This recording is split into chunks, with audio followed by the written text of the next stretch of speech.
Good morning, dear students. We will discuss here one numerical which is based on sinking of support. So, sinking of support means the particular support which yields by or which deflects with the amount delta. Okay, so that is the sinking of support or deflection of support delta. Okay, so that delta amount or that deflection amount is calculated as or that quantification of that amount is 6 ei upon l square. Okay, so moving towards the sign conventions which are used for delta calculation. So consider this diagram. Here we have considered consider this beam which is fixed at one end, and it is supported or roller supported with the other two ends, and this beam at point B deflates by a particular amount delta. Okay, so here this is the deflected shape of beam. Okay, and this is the delta deflection. So consider this part. Okay, so this delta BA, okay, B to A amount is going to have one anti-clockwise movement. Okay, one anti-clockwise movement, this delta B to A. Okay, so I'm telling about this movement. So this delta BA is anti-clockwise, and here we will consider anti-clockwise as positive, and this delta BC, B to C will deflect or will have a clockwise movement, and that clockwise movement will consider it as negative. And these are the basic sign convention. If there is a movement which is anti-clockwise moving in anti-clockwise direction, we'll consider it as positive, and clockwise movement will consider as negative.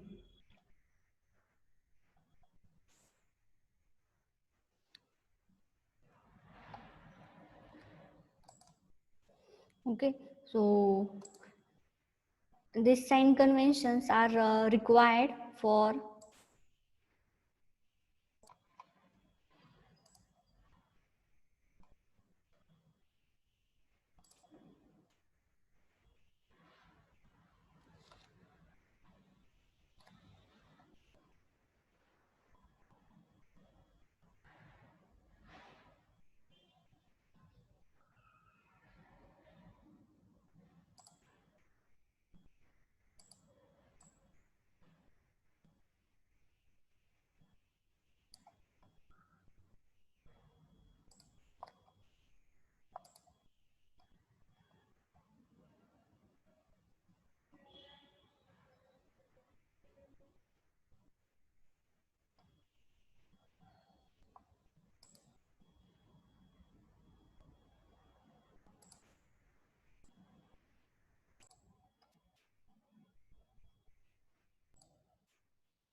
okay. So for shear force and bending moment diagram, this is the sign convention which we are going to use.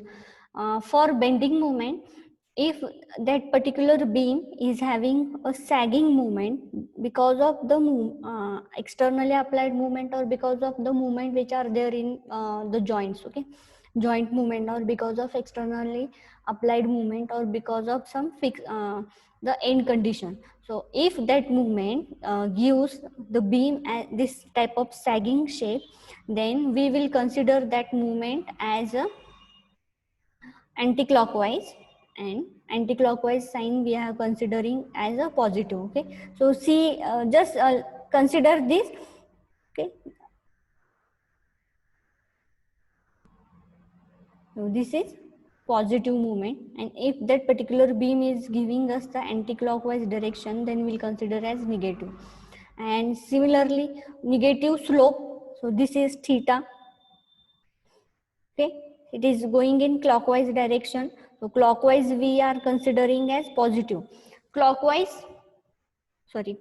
negative, anti-clockwise positive. This is the sign convention. Okay, opposite. If it is clockwise, then it will be negative, it will have negative sign, and if it is of anti-clockwise then it will have a positive sign, plus sign. Okay, so this theta is having a clockwise movement or is moving the in the clockwise direction, then we'll consider it as negative. Similarly for this case also. Okay, and if it is in anti-clockwise direction, then we'll consider that slope as positive.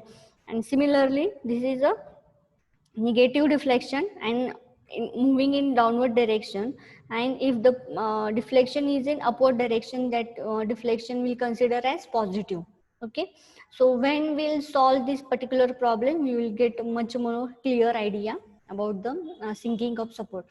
So this is a question from question paper December 2016, and it is of 10 marks. So analyze the beam by slope deflection method, draw BMD and SFD, take EI is equals to 3900 kilonewton per meter square. The support B sinks by 30 mm. So this support B here will sink with the amount of 30 mm. Okay, so this will sink with the amount of 30 mm. One end fixed and the other two ends are roller. Okay, so at the fixed end there will be one movement, there will be one horizontal reaction, there will be one vertical reaction, and because of this roller there is only one vertical reaction which is applied in vertically upward direction. Okay, at support B and C.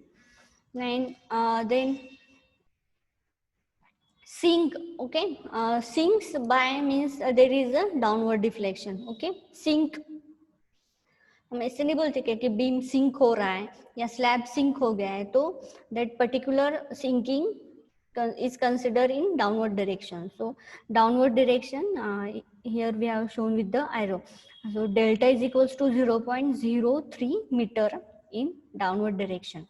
So step 1 for our numerical in slope deflection method is kinematic indeterminacy, DKI. So what are the unknowns here? Here for kinematic indeterminacy, we'll consider unknowns as rotation and deflection. And in static indeterminacy, the unknowns are movement and support reaction. But here in kinematic indeterminacy, we'll consider the unknowns as rotation and deflection. Okay, so here the deflection amount we know as 30 mm, and so here the DKI is theta B and theta C. So here at theta A or at support A, there will not be any rotation because of fixed end. Okay, here will be theta B and here will be theta C. Now just consider this sign convention. It is moving the beam in anti-clockwise direction. Okay, in anti-clockwise direction.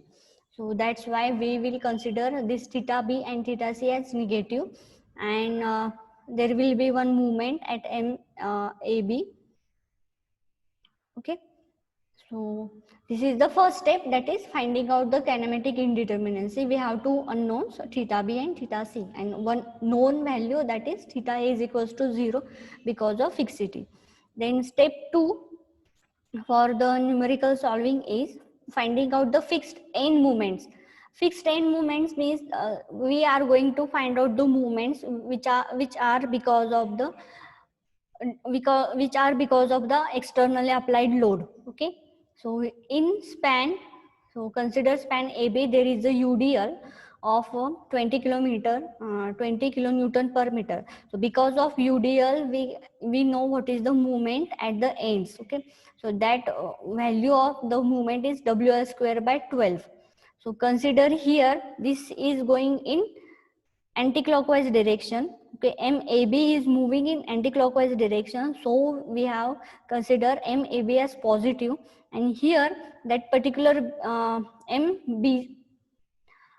MBA will move in clockwise direction, so we will consider that as a negative WL square by 12. Okay, so this is for member AB. Now moving towards member BC, there is one point load which is not centrally applied. Okay, 2 meter and this 3 meter, so this point load is not exactly on the center. So for that condition, we will find the support reaction or end moment as a PAB square upon L square. And for MCB, we will consider as PA square B upon L square. These are standard value. You have to remember these values for finding out the fixed end moments. Okay. So this is very important values, and these values are required for lifelong in our, as we are civil engineers. Okay. So just remember these values all the time. Okay. Next, moving towards the slope deflection equation. We know our slope deflection equation as the MAB is the final moment.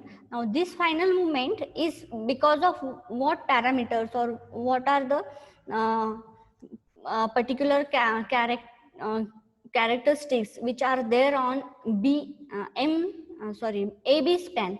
So there is one movement, fixed end movement. Okay. And then there is one rotation at A, then there is one rotation at B, and here in this particular numerical we have a sinking of support. Okay, the deflection at B. Okay, now moving towards the theta A, we consider it as 0 because we have fixed end at the A. Okay, then this delta part we consider as a negative. Okay, we know the sign conventions. Okay, so it is moving the particular beam in clockwise direction. That's why we have considered delta as negative, clockwise negative, anti-clockwise positive. Okay, then MAB is 60. So solving this and putting particular values of L has 6 meter, length is 6 meter, delta is 0.03. So we will have one equation in the MAB is equals to in the form of one unknown, that is theta B. Okay, this is equation 1. So similarly, we will solve for the B to A. Okay, then B to C, then C to B. So MBA, we'll consider particular values here, and we got one equation in the form of unknown theta B. So this is equation number 2. Then moving towards MBC, FEMBC plus 2EI by L plus 2 theta B plus theta C minus 3 delta by L. So here we have theta B and theta C, both the unknowns, okay, present. And we'll consider deflection here for the member BC as positive, okay, because that particular beam deflects in the anti-clockwise direction. So this is equation number 3. Similarly, we'll solve for MCB, and we'll got one equation number 4. Okay. Hope this is clear to you. Then we have four equations, and we have or we can say we have 2 equations, and we have 2 unknowns. So these equations are not sufficient, and as we are solving this particular problem, we know the equilibrium conditions are not enough to solve the particular unknown values. So we are going to use some compatibility equations or some equilibrium equations also. So we apply that concept here, and we'll call it as a equilibrium condition at joint B and joint C. We know for this beam to become stable or to become in equilibrium, we know at point B we have summation of movement is equals to 0. Okay, summation of movement from B to A and summation of movements from B to C. Okay, similarly we'll solve for the support C. Summation of movement from C to B we consider as 0. Okay, this is the basic equilibrium condition. We know summation of movement is equals to 0. Summation of vertically applied reactions and vertically and horizontally applied forces is equals to 0. That 3 basic equilibrium condition. Out of that 3, we are using here movement or summation of movement is equals to 0. So we'll solve for MBA and MBC. So we'll take equation 2 and 3, and we'll get another equation which is 5th equation. Similarly for joint C, MCB is equals to 0. So we'll solve this particular or we'll simplify this equation and we'll get fifth and sixth equation. So we have two equations and two unknowns, theta b and theta c, theta b and theta c in both the equations. So we'll solve this equation simultaneously on calculator by using equation mode, unknowns 2. Okay, then we'll put these values as it is with the given sign. Okay, so these equations are simplified,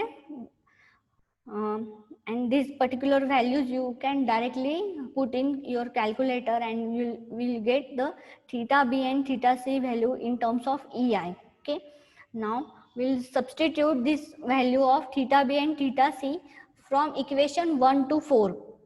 Okay, 1 to 4, this is equation 1 2 3 4. Okay, so we'll get the final end moments.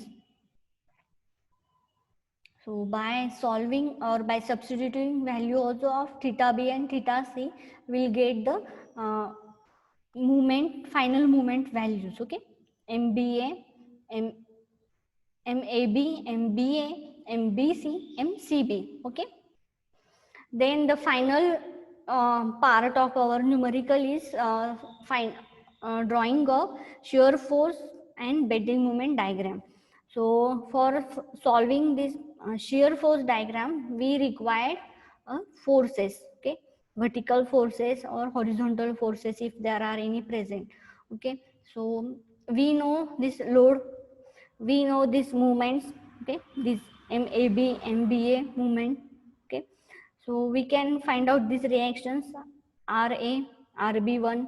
Okay, we can easily solve this by taking summation of movement about any point, or suppose at point A is equals to 0. So RB into 6 plus RB into 6 plus 20 into 6 into 3, like that. Okay, and consider that movement also.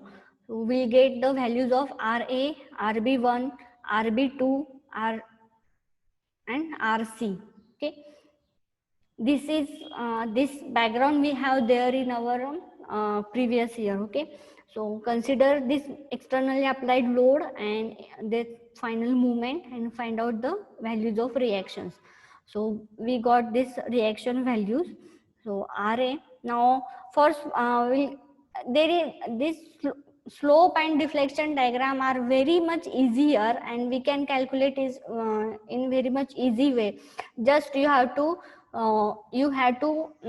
consider, or you have in your mind clear about the sign conventions. Okay, upward positive, downward negative, anti-clockwise positive, clockwise negative. Okay, just by these four sign conventions you are going to solve this you are going to draw the shear force and bending moment diagram in very easy way and in within a short period of time. So this is, and these diagrams are very must if there is a lack of time while in a final exam. Okay, then you can you because of this loading condition and because of these movements we have some idea, or by solving or by practice we know how what is the shape of that particular shear force diagram, or what is the shape of that bending moment diagram. So you just draw that particular shape and you put the particular values. Okay, this requires only 2 to 3 minutes for drawing a shear force and bending moment diagram. Okay, so this is must and you cannot skip this part. Okay, then here RA, it is positive 68.59, so we'll go upward with 68.69. So why then we know there is a externally applied UDL. Okay, and we know RB one value. So we'll, and this because of to keep this RB, or to keep this joint B, or to keep the forces at joint B in equilibrium, we'll consider this as a this value 51.41 as negative, and this is going upward again 30.4, we'll consider it as positive. Okay, so just mark those points or mark those values here, and why this is inclined. So we know if there is a UDL, the shape of shear force diagram will be inclined. If there is a point load, the shape of shear force diagram is vertical. Okay. Okay, this is clear to you for the span AB 68.69 and 51.41. So mark those values and join it with by inclined line. Then moving towards span B to C, RB2 is 30.4. So we'll mark here as 30.4 positive and RC 9.6 as negative. Okay, so we'll, and there is a point load at the center. Okay, so we'll go here upward, then we'll come here as a straight line because there is not any load or any UDL. So we'll draw a straight line, then we'll go downward with the amount of 40 kilonewton. So that movement we go in downward direction, and then we'll go straight and we'll end up with a zero shear force at the point C. Okay, and this point is 9.6 kilonewton value. Okay, so this is the shear force diagram for this beam. Now moving towards the bending moment diagram. This bending moment diagram will solve or will draw by using the principle of superposition. Okay, so um, we are attaching here two bending moment diagram, one because of externally applied movements and one because of the final end movements that we have solved by using slope deflection method. Okay, so just consider this black part. So we know there is a UDL. So because of UDL there is a maximum bending moment is, what is the maximum amount of bending moment? Okay, WL square by 8. Okay, and then for point load it is WL by 4. So we'll draw for AB and for BC span. Then consider this red part of diagram. These are the end moments which we have solved by using the slope deflection equation, these values. Okay, so we'll substitute these values here and we'll join it by the inclined line only. Okay, so we'll have the zero moment at point C. It is but obvious because there is only roller support and that is end support. So that's why movement at joint C will be zero. So at joint B, because it is intermediate support, so there is some movement. Okay, so that's why we'll have some particular 31.98 amount at movement at joint B, and joint A is fixed. So that's why we got the movement as 83.50. So this is the bending moment diagram for this particular beam. Okay. If you have any doubts, any queries, then you can comment in the comment box. Okay. Thank you.